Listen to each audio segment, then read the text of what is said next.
Hilang jaringan internet, DPRD buruh sebut Telkom ada konspirasi oligarki.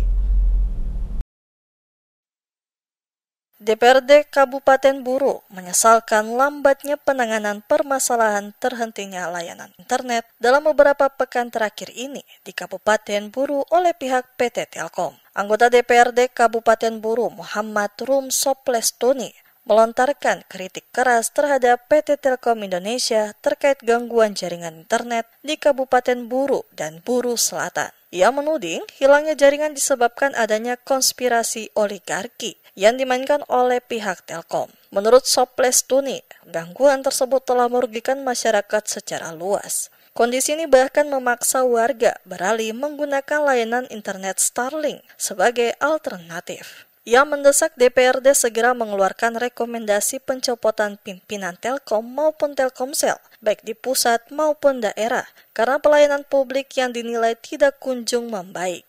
Sementara itu, perwakilan Telkom Maluku, Ajit Lukman, menyampaikan bahwa jaringan internet akan kembali normal dalam waktu dekat. Ia menjelaskan gangguan terjadi pada kabel optik bawah laut di kedalaman 800 meter, namun penyebab pastinya hingga kini belum diketahui. Pihak Telkom sendiri menyebut kapal laut untuk perbaikan sistem komunikasi kabel laut atau SKKL masih berada di wilayah Papua dan akan segera menuju Maluku. Mereka memastikan jaringan Telkomsel akan kembali normal pada awal Oktober 2025 mendatang. Sementara itu, sebagian besar anggota DPRD yang hadir menilai alasan Telkom soal gangguan kabel bawah laut tidak menyelesaikan permasalahan. Mengingat akibat terhentinya layanan Telkomsel menyebabkan berbagai kegiatan masyarakat terganggu. DPRD juga mendorong pemerintah daerah untuk segera membuka peluang bagi provider lain seperti Indosat dan Excel agar bisa beroperasi di Kabupaten Buru.